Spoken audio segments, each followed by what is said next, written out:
Assalamualaikum warahmatullahi wabarakatuh. Waalaikumsalam. Waalaikumsalam warahmatullahi wabarakatuh. Apa kabar puasa Ya Pak, hari kedua ya? tiga Tidak. Ya, masih pada sehat, tidak masih. lemas. Ya, kita mulai lagi. Jadi kuliah sampai dengan nanti libur sebelum eh, Idul Fitri, waktunya lebih lebih cepat ya, dari ya kurang lebih jam 8 sampai dengan 9.30. Lalu ada libur 2 minggu sebelum eh, apa libur 2 minggu Idul Fitri ya. Terus kita masih ada kuliah. Jangan sampai nanti sudah libur Idul Fitri terus Anda tidak ikut UAS dengan alasan pasti dimaafkan oleh dosennya ya, dan pasti lulus. Jadi kalau dosennya tidak memaafkan, dosa dosennya, bukan seperti itu ya. Jadi nanti ada beberapa tugas yang saya pikir juga bisa dilaksanakan dan waktunya cukup apa cukup panjang. Baik, materi kita hari ini Anda mungkin sudah lihat di blog. Ini adalah collaborative environment atau lingkungan kolaboratif ya. Mungkin juga bisa disebut sebagai eh, lingkungan kerjasama ya. Jadi saya pikir Anda juga pernah mengalaminya, betapa kompleksnya yang namanya teamwork itu ya. Anda pernah melakukan kerjasama tim di kuliah sistem informasi, di kuliah IMK, bahwa mengatur orang terus menggunakan teknologi dan bagaimana Anda berinteraksi baik langsung face to face dengan teman-teman Anda maupun tidak langsung menggunakan media sosial, menggunakan Zoom seperti yang kita lakukan sekarang. Lalu bekerja sama itu ternyata juga tidak selalu mudah ya. Beberapa berhasil, beberapa juga ternyata tidak berhasil karena ternyata banyak aspek yang harus difikirkan, banyak aspek yang terlibat ya. Anda bisa lihat di slide yang pertama, mulai dari yang sederhana ya, individual kemampuannya, lalu kebersamaan, togetherness ya, sampai dengan yang kompleks mungkin ya, nanti berkaitan dengan misalkan pandangan politik, pandangan sosial, bahkan pemanfaatan aplikasi saja bisa menjadi masalah. Yang satu lebih prefer, lebih lebih menyukai aplikasi A untuk berkomunikasi, yang lain lebih suka aplikasi B. Itu sendiri juga menjadi beberapa hal yang harus difikirkan dalam kolaborasi. Baik, kita lihat dulu dari sisi konsepnya. Jadi lingkungan kolaboratif terdiri dari ruang atau space dan perangkat lunak ya, sistem perangkat lunak atau sistem aplikasi yang dirancang untuk mendukung orang untuk bekerja sama. Ada beberapa istilah yang populer, yang paling pendek itu istilah yang paling populer itu adalah groupware ya. Atau juga beberapa disebut sebagai Computer Supported Cooperative Working ya, CSCW ya, digunakan untuk merujuk pada bisa khususnya bidang desain user experience, di mana groupware berakar pada pemahaman tentang fitur sosial komputasi. Nah, aspek sosial ini yang memang tidak bisa kita harus dipedulikan ya dalam interaksi. Nah,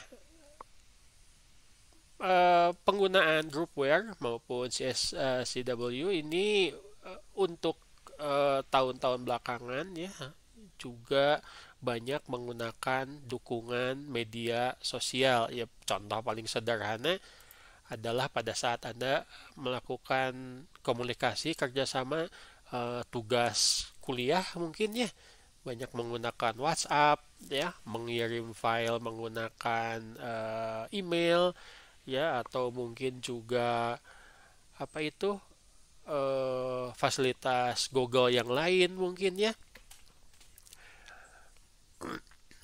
Saling tukar file itu adalah sesuatu yang sudah umum dilakukan sekarang. Nah, yang namanya lingkungan kolaboratif bukan hanya mengandalkan dukungan pada perangkat lunak ya yang memasukkan desain ruang fisik, tapi juga mendukung kemudahan kolaborasi atau kerjasama dan kreativitas. Ini yang penting. Jangan sampai yang namanya collaborative environment ini mematikan mungkin ya semangat kerjasama, bahkan lebih parah lagi mematikan semangat kreativitas. Problem mengenai misalkan pemilihan sistem aplikasi saja itu bisa bisa berakibat tidak baik untuk situasi teamwork ya, sehingga nanti bahkan akan tidak bagus juga atau efeknya jelek kepada kreativitas masing-masing orang-orang yang terlibat dalam melaksanakan pekerjaan atau eh, tanggung jawabnya. Nah, lingkungan kolaboratif mendukung kolaborasi jarak jauh dan tatap muka. Ini sudah eh, wajar ya. Kita masih ingat mungkin sebelum masa pandemik ini, teknik informatika Unpas sudah mulai mencoba blended learning ya, bagaimana blended itu belajar dengan gaya campuran ya, baik tatap muka ataupun jarak jauh menggunakan e-learning. Nah, istilah eh, computer support collaborative working ini diciptakan ya sudah cukup lama sebetulnya, idenya oleh Irene Griff dan Paul M. Cashman tahun 1984. Idenya tahun 80-an dan kita sekarang dipaksa ya setelah tahun 2020 zaman pandemik untuk bisa menerima konsep ini suka ataupun tidak. Jadi nah, kompleksitasnya saja sekarang jadi mulai bertambah ya. Ternyata juga ada orang yang tidak suka menggunakan misalkan kerjasama jarak jauh, tapi sekarang terpaksa harus melakukannya. Beberapa menikmati, ya, beberapa malah ini ya menurut saya menjadi sebuah siksaan. Ya. Ada yang merasa tersiksa dengan belajar menggunakan e-learning, Zoom setiap pertemuan dengan dosen. Saya yakin ada ya. Ada beberapa mahasiswa yang cukup menikmati, rajin hadir, tepat waktu. Pada saat saya lihat videonya, sepertinya juga sudah siap untuk benar-benar kuliah. Tetapi ada yang tidak menikmatinya karena perlu lebih lebih menyukai face to face. Datang telat, bahkan kadang-kadang juga suruh untuk absen tidak mau. Bukan karena malas ya, mungkin ada beberapa hal yang berkaitan dengan ya penerimaan pribadi ya, ketidaksukaan. Baik, perkembangan teknologi melengkapi perspektif baru tentang aktivitas manusia yang berakar pada antropologi dan sosiologi. Ya, ini pengetahuan sajalah ya. Karena kedua bidang ini menekankan sifat kolektif dan berbasis sosial dari aktivitas dan budaya manusia. Jadi pada dasarnya adalah hal yang wajar orang itu kerjasama. Ya, meskipun Unpas itu jargonnya tidak ada kata teamwork, misalkan ya, kita kan salah satunya adalah teamwork ya, itu pasti selalu kita tidak bisa apalagi di bidang informatika tidak bisa saya mah mau jadi programmer alone saja ya. Saya mah tidak mau terlibat dalam sebuah tim, tidak bisa. Apapun namanya sistem aplikasi sekarang itu pasti dibangun berdasarkan teamwork. Kenapa? Saking besarnya, saking kompleksnya, harus melayani banyak tugas untuk banyak orang. Ya, kalau Anda hanya membuat sebuah aplikasi kecil, game misalkan, mungkin masih bisa. Tapi kalau aplikasi seperti sekarang, di mana ternyata juga bukan hanya urusan aplikasinya, komunikasi datanya, basis datanya, ya sistem informasinya, user experience-nya, interface-nya, itu kan butuh banyak orang, butuh banyak keahlian yang terlibat dalam sebuah tim. Nah, ini yang eh, kita lakukan biasanya, ya. Ini di istilahnya itu adalah blended interaction, dan di mana lingkungan kolaborasi ini harus bisa mengantisipasi interaksi yang dibagi menjadi 4 bagian besar ini. Dan yang pertama adalah individual interaction. Interaksi individu.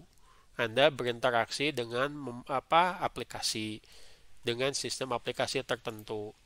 Ya, disuruh bikin tugas pemrograman pakai Java, ya Anda berinteraksi dengan Java programming. Tetapi juga Anda tidak bisa hanya bekerja sendirian, karena mungkin Anda harus mempresentasikan apa pekerjaan Anda di depan teman-teman, di depan dosen. Ya, ini butuh yang namanya social interaction, interaksi sosial. Atau mungkin hasil dari pekerjaan Anda, program Anda ini harus disatukan, karena Anda hanya bekerja membuat sebuah modul menjadi sebuah workflow, alur kerja. Anda ke bagian modul 1, teman Anda ke bagian modul 2, teman Anda yang lain ke bagian modul 3. Nah, pada saat social interaction itu disatukan. Disatukannya di mana? Ayo kita satukannya ini ketemu di satu tempat, di kampus misalkan, atau di laboratorium komputer, ya. Ini butuh juga physical environment, meskipun ya kondisi sekarang pertemuan secara fisik juga sangat dibatasi. Nah, keempat aspek ini harus bisa ditangani oleh collaborative environment. Istilahnya adalah blended interaction atau interaksi campuran. Nah, ya saya sudah menyebutkan tadi bahwa dalam kerjasama ini ada beberapa masalah yang harus dihadapi. Saya yakin Anda pernah menghadapi masalah seperti ini. Yang pertama adalah perbedaan antara siapa yang melakukan pekerjaan dan siapa yang mendapat manfaat. Wah, kelompoknya dapat nilai apa? Wah, alhamdulillah Pak, dapat nilai 95. Berapa anggotanya? 5 orang. Semuanya akhirnya dapat nilai A. Dari 5 orang, ternyata hanya 4 orang yang kerja. 1 orang ongkang-ongkang. Ngapain kamu? Saya kan mendoakan teman-teman, Pak. Tidak kerja, tidak dapat ilmunya, tapi dia dapat nilai A. Bagaimana dengan di lingkungan bisnis? Kadang-kadang juga ada seperti itu. Ya, stafnya yang banting tulang, kerja keras, bosnya yang dapat nama. Itu bukan hal yang aneh. Siapa yang kerja, siapa yang dapat nama.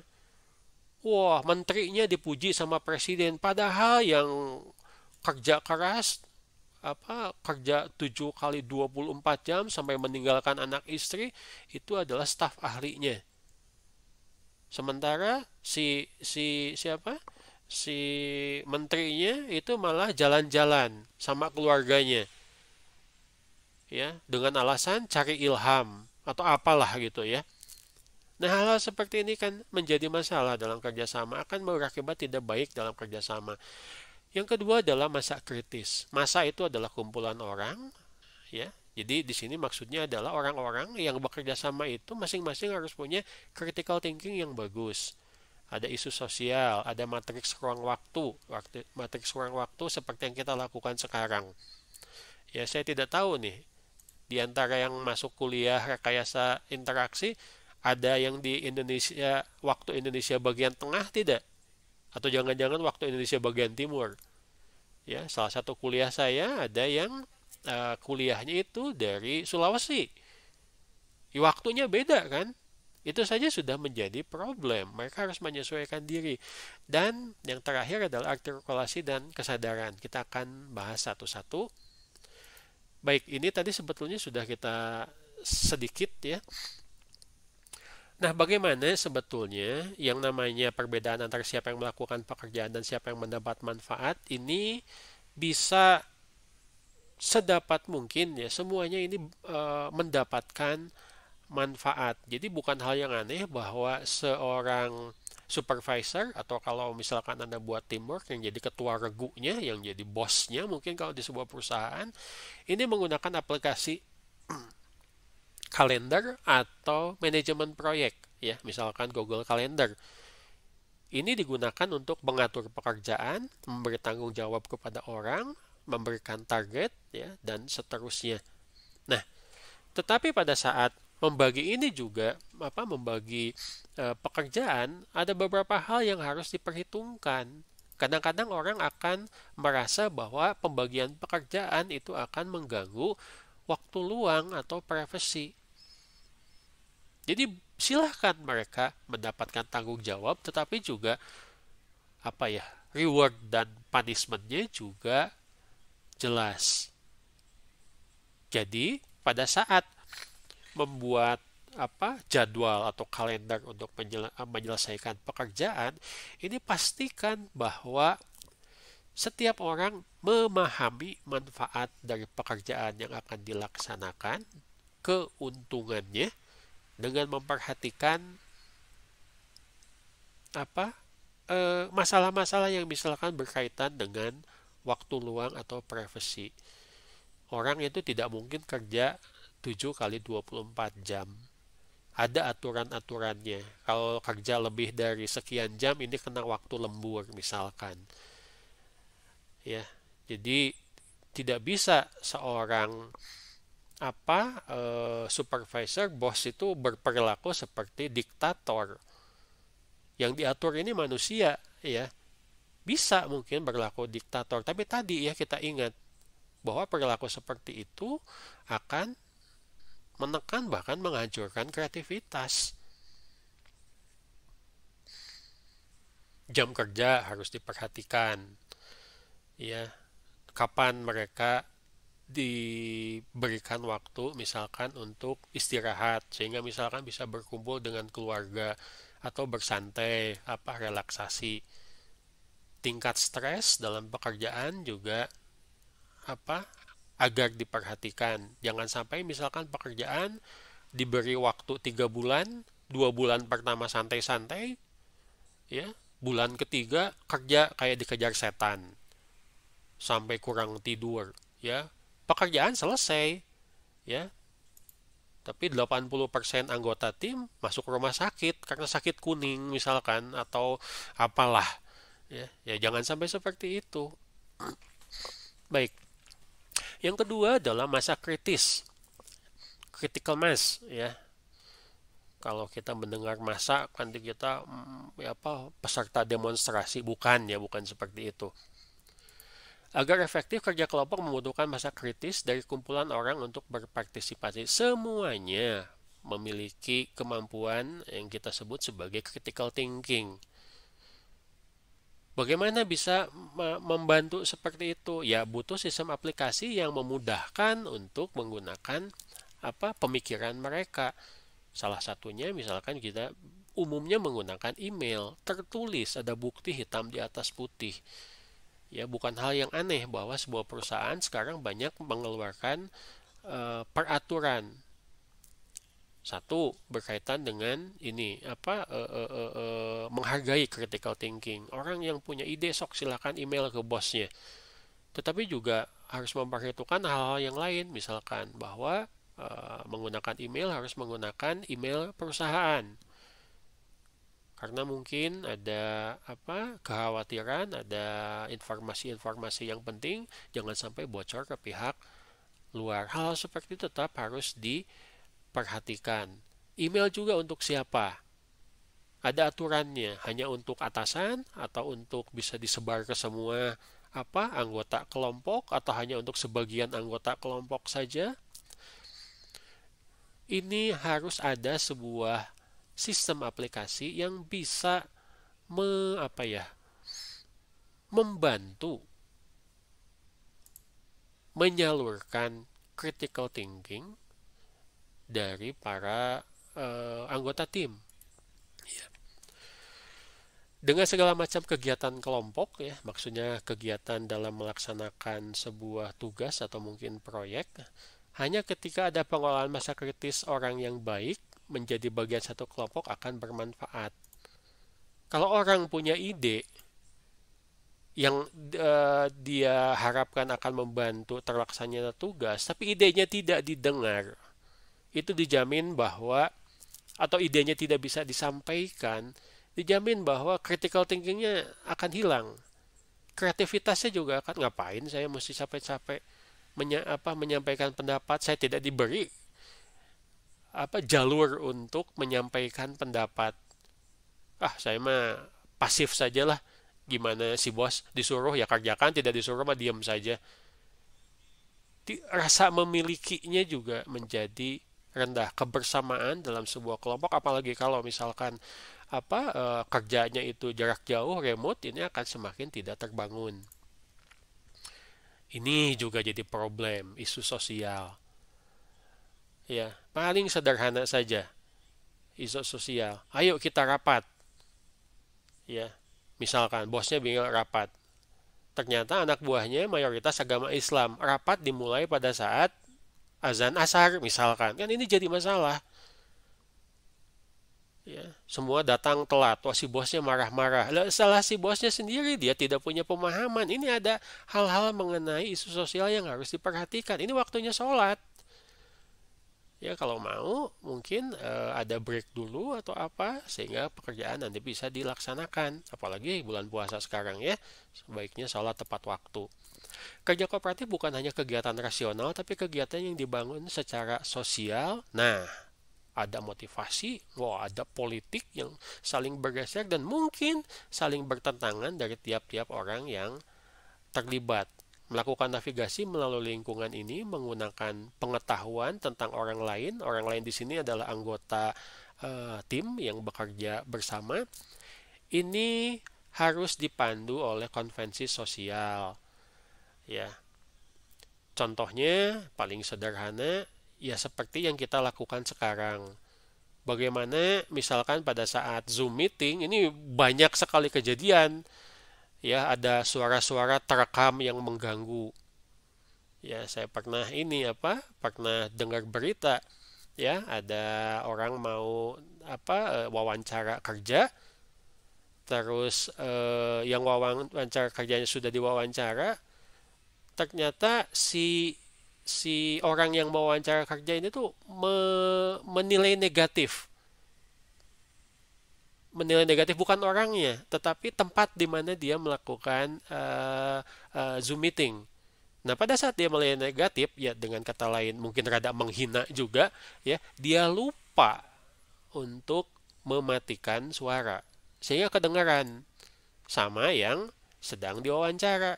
Nah, ini kan langsung dia rekam sampai orangnya minta maaf di media sosial dan ini minta maaf secara umum. Hal-hal seperti ini harus diperhatikan.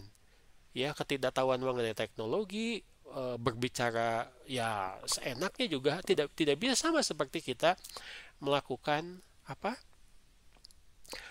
tatap muka. Anda bisa bayangkan kalau saya sekarang sedang ngajar terus ada mahasiswa yang lupa mute, ya, terus ngomongin saya gitu loh. Sama orang di rumahnya, bayangkan, ya. Wah, itu bisa berakibat sama nilai, ya. Waduh, saya dihina nih, saya tersinggung, saya bilang. Bagaimana dengan pekerjaannya, sama saja, hati-hati. Ya. Apakah Anda membicarakan anggota tim dalam media sosial misalkan? Itu hal-hal yang harus diperhatikan. Ya. Jangan sampai Anda membuat problem yang sebetulnya tidak perlu karena tidak peka dengan isu sosial. Oke? Matriks ruang waktu. Sebetulnya ini apa? Kalau pakai contoh yang gampang mah e-learning yang kita lakukan. E-learning bisa sinkronus, bisa asinkronus, ya. Bisa langsung seperti sekarang atau saya cuma ngasih tugas saja. Silakan buka e-learning lalu Anda misalkan nonton video yang sudah saya sediakan asinkronus. Kalau sinkronus seperti sekarang. Mungkin nanti setelah saya harap tahun depannya 2022 kita bisa 50-50 untuk kuliah. Ya 50% tatap muka, 50% bisa menggunakan e-learning. Yang satu sinkronus, yang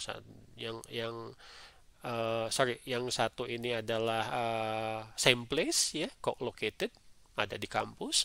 Yang lain itu mungkin different place. Saya di rumah saya, Anda di rumah Anda.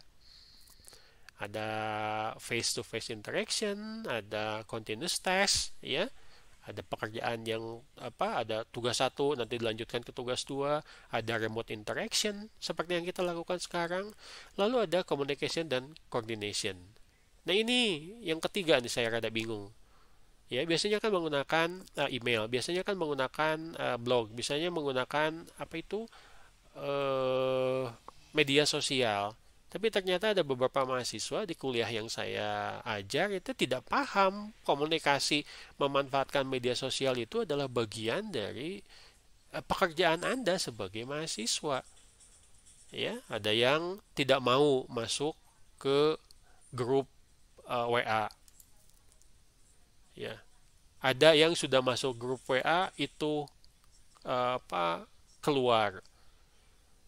Ada yang tetap masuk di grup WA tapi pasifnya minta ampun. Ya, tiap saya memberikan pengumuman atau apa, tidak beraksi sama sekali. Atau jangan-jangan juga kalau saya perhatikan di infonya itu tidak dibaca. Ya.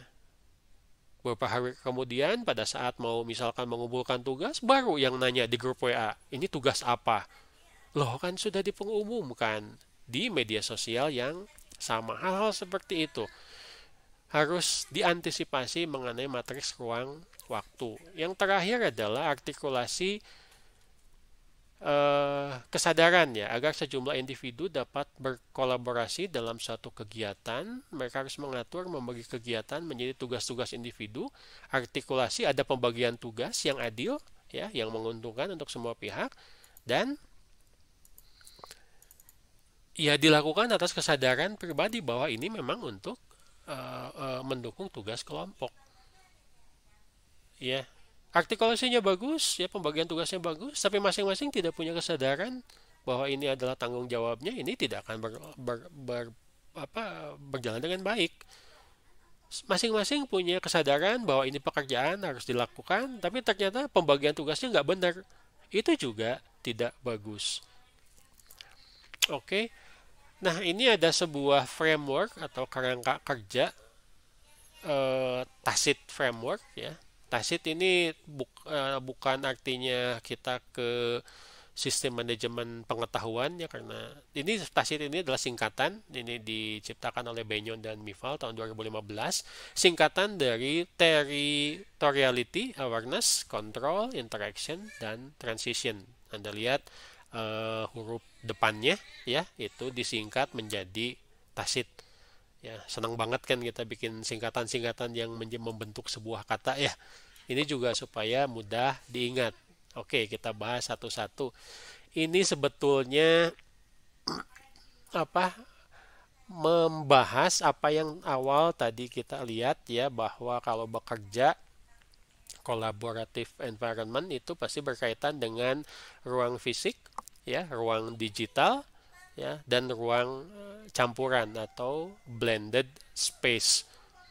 Ya, ruang fisik ini tadi berkaitan dengan interaksi pribadi misalkan ya. Nah, yang coba kita perhatikan adalah bagaimana kita di user interaction, di user experience ini harus bisa menyediakan territoriality. Itu maksudnya adalah teritorial, bahwa di ruang fisik, ruang digital, dan ruang campuran ini harus jelas antara ruang pribadi dan ruang umum. Mana yang informasi pribadi, mana yang informasi umum.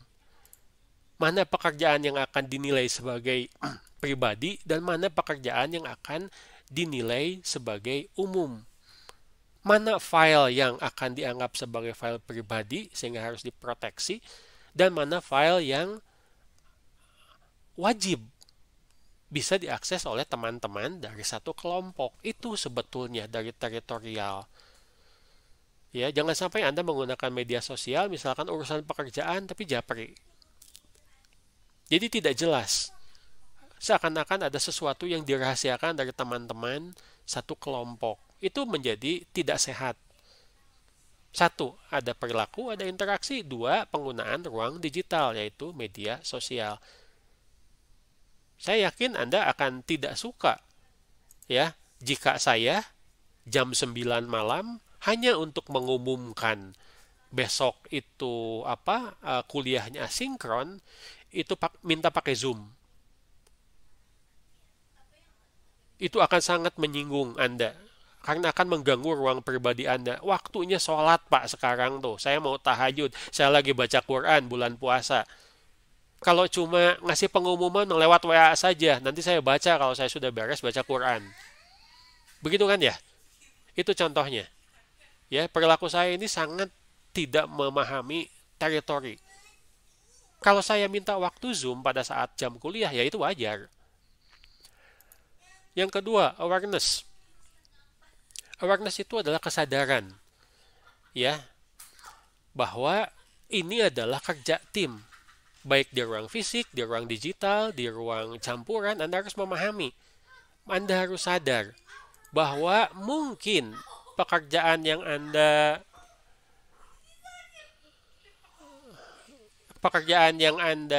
lakukan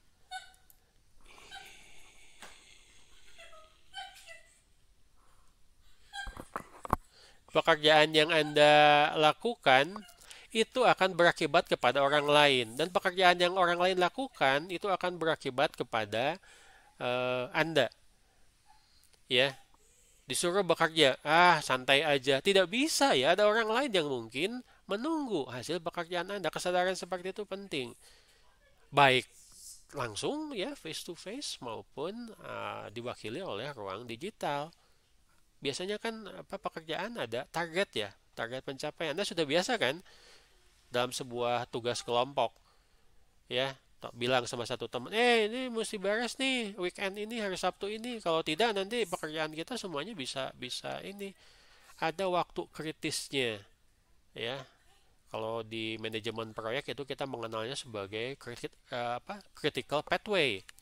Ada sebuah pekerjaan yang bisa mengakibatkan pekerjaan lain itu tertunda jika pekerjaan tersebut tidak selesai tepat waktu. Kesadaran seperti ini penting.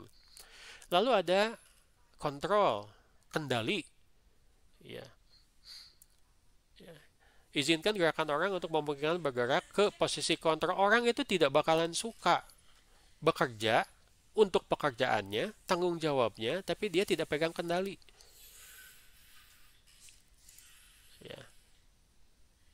Contoh misalkan untuk ruang digital mau mengakses file-file yang dia butuhkan untuk mendukung pekerjaannya, kok susah sekali ya, tempatnya saja tidak dikasih tahu.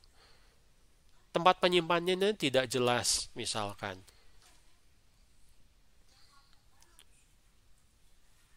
Bagaimana Anda misalkan dalam mengatur Google Drive itu sharingnya misalkan harus diperhatikan bahwa sharingnya itu harus tepat kepada orang yang tepat untuk pekerjaan yang tepat juga. Jangan sampai nanti Anda salah sharing ya. Ternyata orang yang butuh malah tidak kebagian gitu loh. Orang yang tidak butuh malah kebagian. Ngapain ini saya kok dikasih file ini? Saya kan tidak butuh.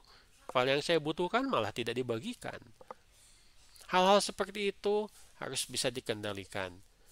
Ya, mau bekerja bersama menggunakan sistem aplikasi tertentu. Kita mau edit file bareng-bareng. Tapi ternyata orang yang berkepentingan, tanggung jawabnya di sana, tidak bisa mengedit, tidak bisa menambah, tidak bisa mengurangi. Kan hal itu juga tidak bagus, ya, tidak baik. Nah, ini bagian kita nih.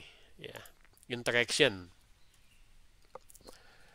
Bagaimana di antara ruang fisik, ruang digital, dan ruang campuran ini dapat berinteraksi dengan mendistribusikan kemudahan mengakses menggunakan sumber daya yang memang dimanfaatkan dalam pekerjaan tersebut.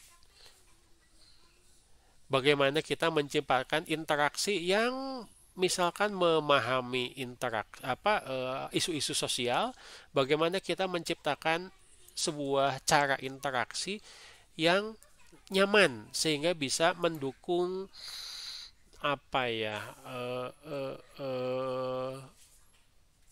kenyamanan orang. Tidak semuanya interaksi itu harus pakai Zoom meeting seperti yang kita lakukan sekarang. Mungkin untuk beberapa aspek tertentu cukup hanya email saja. Dalam beberapa kasus tertentu tidak semuanya anggota kelompok itu harus ngumpul berinteraksi. Cukup bagian-bagian tertentu saja. Bisa membuat semacam subgroup dalam sebuah tim. Oke, misalkan dari tim untuk pembangunan aplikasi, ini ada 2 orang yang bertanggung jawab untuk membuat laporan. Nah, silakan saja mereka bikin subgroup sendiri supaya nyaman gitu loh, mendiskusikan masalah mengenai laporan. Nah, sudah selesai hasil diskusinya, sudah menghasilkan sesuatu, ya silakan baru bisa di-share. Anda akan sangat tidak nyaman dalam interaksi jika Anda menghadiri misalkan sebuah rapat yang tidak ngurusin pekerjaan Anda. Pasti Anda cuma bilang, ini buang-buang waktu saja, saya bisa bekerja, saya bisa mengerjakan sesuatu dan meningkatkan produktivitas saya. Ngapain harus ikut rapat seperti ini? Ya, tidak ada urusannya dengan saya. Betul apa betul? Ya, Anda akan terlibat dalam rapat tersebut dalam ruang fisik yang sama jika memang itu berkaitan dengan kepentingan Anda, dengan pekerjaan Anda. Nah, interaksi seperti ini diperhatikan. Dan terakhir ini adalah transisi. Berpindah di antara ruang fisik ya atau berdebat di ruang digital ini harus mudah dipahami. Anda bisa bayangkan bagaimana pekerjaan dalam remote work ya, pekerjaan jarak jauh itu banyak menggunakan teknologi. Kuliah kita pakai blog, pakai YouTube, pakai Zoom, pakai e-learning, pakai email. Itu ruang digital yang berbeda. Transisinya gimana? Kapan saya harus menggunakan itu? Bagaimana seorang dosen bisa mengatur transisi dari satu teknologi ke teknologi lainnya? Dan bagaimana dosen yang ngatur juga itu diawasi oleh program studi, oleh prodi teknik informatika. Zoom itu untuk apa? Email itu untuk apa? Kapan pakai email? Kapan pakai Zoom? Bayangkan kalau saya ngajar Anda kuliah pakai email. Ya, waktunya 1 jam ya. Karena pakai email bisa sampai dengan 16 jam. Waduh. Ya, baru pertemuan pertama langsung mahasiswanya, "Pak, sudah saya nggak jadi ngambil kuliah ini." Ya, masa diskusinya lewat email? Kalau mau diskusikan bisa langsung ya, menggunakan video conference seperti Zoom atau mungkin menggunakan media sosial atau kalau di e-learning kita bisa menggunakan chat. Ya. Nah, itu kapan digunakan? Tidak selalu semuanya digunakan bersama-sama. Itu akan sangat menghabiskan sumber daya. Nah, transisi antar perangkat yang berbeda jika aturannya tidak jelas, ini bisa menjadi problem. Ya, beberapa mahasiswa tidak memahami manfaat WhatsApp group. Tidak tergabung dengan WhatsApp, tapi pada saat ada kebutuhan japri sama dosennya, kan itu sangat mengganggu. Sama dosennya tidak ditanggapi, marah mahasiswanya, menganggap bahwa saya tidak dianggap. Loh kan sudah ada medianya, sudah ada ruang digitalnya. Kapan saat di apa? Kapan saat digunakannya? Hal-hal seperti ini diurus ya, diperhatikan dalam tacit framework. Oke, itu materi kita. Jadi sebetulnya Anda harus memahami bahwa dalam lingkungan kolaboratif itu karena berkaitan dengan manusia menjadi sesuatu yang cukup kompleks. Oke, saya save dulu ya.